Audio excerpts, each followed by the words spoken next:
You cheated on me while I was on a business trip, didn't you? We're getting a divorce. Give the house to my parents and leave right now. That was my husband, Jackson, yelling over the phone. Normally, this would be a shocking event, but I knew he was making a fuss over something that wasn't true. I sighed and retorted, I already sold it, you know? What? I could sense his emotions wobbling on the other end. Did he really think I wouldn't catch on to his little scheme? His thinking was too naive. I was initially boiling with anger, but hearing his careless response made me chuckle. And then I thought, now it's my turn. This is the story of how my good-for-nothing husband tried to deceive me, and how I turned the tables on him.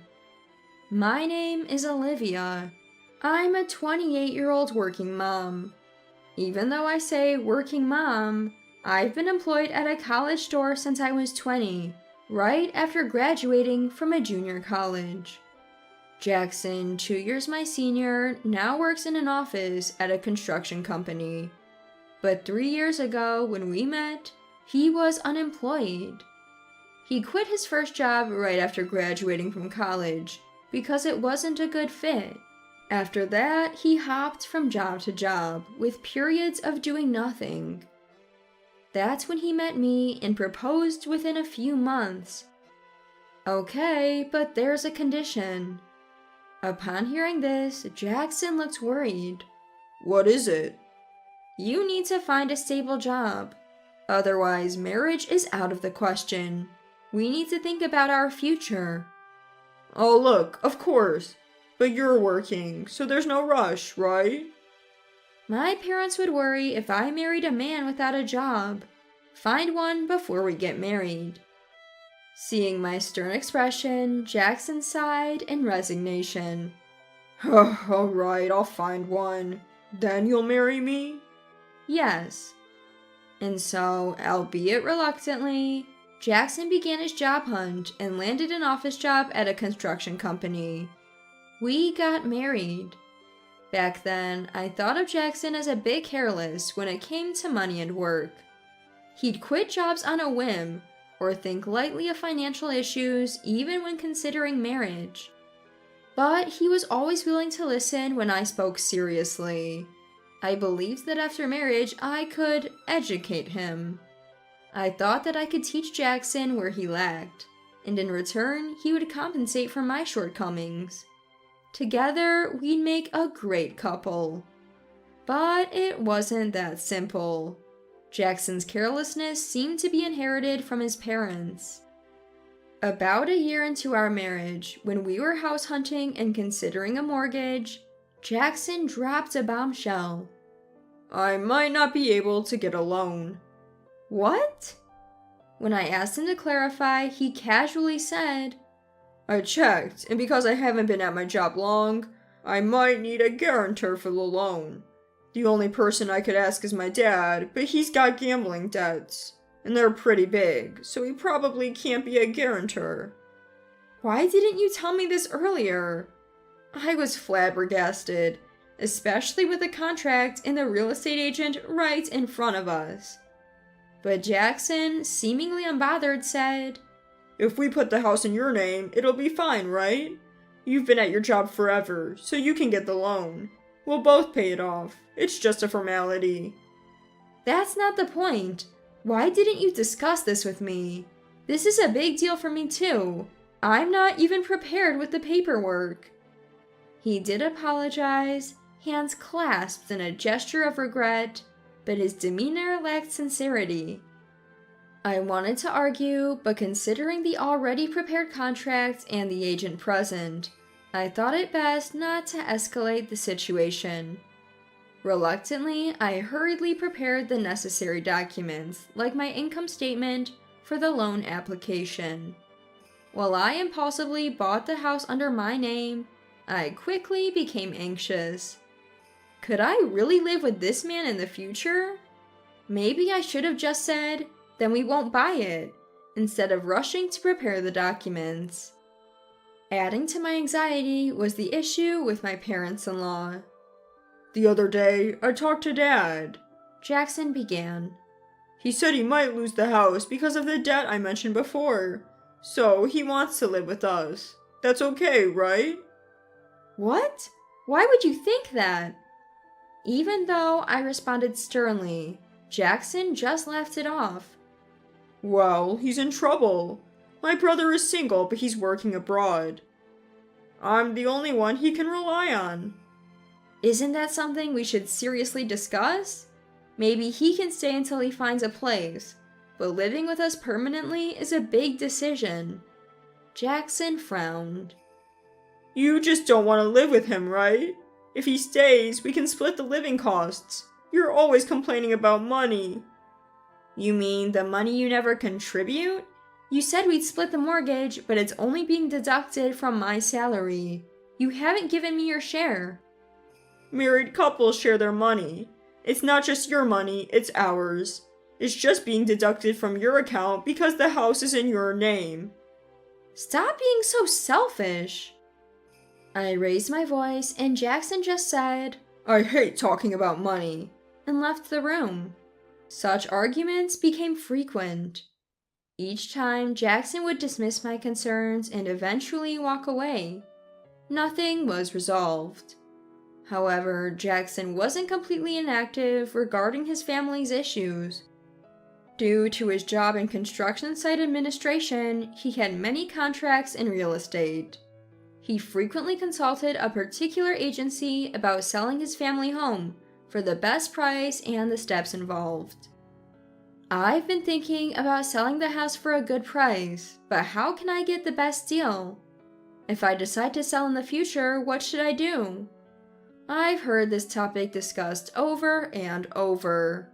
It was a relief to realize that I wasn't the only one pondering this. But the idea of living with us after selling the house, as if it's a given, always worried me. Jackson started meeting with real estate agencies and my parents-in-law without me, and he began spending more weekends away from home. Then Jackson had to go on a business trip for several months. He had to stay near the construction site because it was far away until the building was completed. I didn't realize it then, but our tug-of-war had already begun. A few days after Jackson left for his trip, I went out for tea after shopping. "Hello there." The man who greeted me looked familiar. Recalling past memories, I remembered him as someone Jackson once brought home. He worked at a real estate company Jackson dealt with, a young employee named Samuel. Jackson mentioned he was a newbie, having been with the company for less than a year. "Oh, hello. You visited our house before, right?" "Yes, I'm sorry for dropping by unannounced and even having a meal. My apologies." "No worries, I should have been more hospitable." We ended up having tea together. Samuel was very friendly and seemed more sensible than Jackson, despite his youth. We chatted over tea and soon parted ways. At that moment, I couldn't believe it. I couldn't believe that this brief encounter would later be labeled as cheating. That moment came when Jackson accused me. "You cheated on me while I was away, didn't you? We're getting a divorce. Give that house to my parents and leave now." The first thing that crossed my mind was that the rumors were true. Jackson had spread the story that I was cheating, aiming for a divorce. The one who informed me about this was none other than Samuel, the man Jackson falsely labeled as my affair. He visited my house the day after our tea. "I'm sorry for the sudden visit. About yesterday, Jackson asked me to get close to you." What? I was shocked and confused. I invited him in and listened to his story. Jackson wanted to frame me for cheating to get a divorce. He asked Samuel to fabricate evidence. There were 2 reasons Jackson wanted a divorce. First, to take the house from me. Worried about my parents-in-law's house, Jackson thought it would be easiest to live there with his parents. But I opposed living together. So he planned to kick me out and claim the house. The second reason was his own affair. While claiming to discuss things with my parents-in-law, he spent weekends with his mistress. He was so infatuated with her that he saw me, his wife, as an obstacle. By framing me for cheating, he thought he could also get compensation in a divorce settlement. I always thought Jackson wasn't the sharpest tool in the shed, but he sure was cunning in the worst ways. Despicable! As I muttered, Samuel apologized. But I never intended to help Jackson. I didn't want to be used for such a terrible scheme. So I pretended to cooperate, planning to turn the tables on him. Samuel then offered various advice, leveraging his real estate knowledge. Finally, he suggested, "You should sell the house while Jackson is away on his trip." When Jackson heard the words, "I sold it," all he could muster was a confused, "What?" He seemed at a loss for words. I decided to twist the knife further. I heard everything from Samuel. He even recorded you were trying to make it look like I was cheating on you with him. If we divorce now, I can claim alimony in court. Jackson just kept repeating, What? But I had another ace up my sleeve. You might not have noticed, but Samuel isn't just any new employee. He's the son of the company's CEO. What? His shock was even more evident now. How could he be so clueless? I had no idea who I was dealing with. Don't you realize Samuel shares the same last name as the CEO? How did you miss that? Well, Samuel's last name isn't exactly a rare last name. Wait, are you joking? No, I'm not. Jackson's shock was evident. Samuel's company was one of Jackson's most important clients. Moreover, they had helped Jackson with his family home matters. If the boss heard about this, Jackson would be in deep trouble. Actually, Samuel had already reported it. Hey, come on. Alright, I'll check it out. If you're lying, I'll know right away. With that, Jackson hung up. A few minutes later, he realized the irreversible damage he had done. Afterwards, the real estate company run by Samuel's dad refused to do business with Jackson or advise him about his family home. Since I had sold my house, Jackson had no choice but to return to his family home after his business trip. Of course, when I sold my house, Samuel had introduced me to an affordable apartment, so I had no issues. As I started the divorce process, Jackson kept reaching out. I'm sorry, Olivia. Please forgive me. It's too late now. You tried to use someone to trap me. Why would I believe anything you say? Don't say that. After we divorce, you can marry that other woman, right? That's what you wanted, isn't it? Yes, but she apparently had someone else she liked and dumped me. What a pathetic story. Just because of that, don't change your attitude and come running back to me. I hung up the phone with a sigh. I hadn't told him where I currently lived to keep him away, but he kept calling non-stop. Every time he'd beg, Don't leave me, help me, I'll be a good husband. And I was fed up with his empty promises. Once the divorce is finalized, I can delete his number, block him on WhatsApp, and cut ties completely. To top it off, even my mother-in-law called pleading. Please, Olivia, we'll be in trouble without you. It's not me you wanted, it's the house, right? But there's no house anymore. We didn't just want the house, we're not that terrible. Come here and you'll see. You wanted the money, didn't you? That's not true, you're so mean. You tried to force me to live with you, and when I refused, Jackson tried to trap me to get compensation in the divorce. I can't trust someone like that. It's clear you're after the money.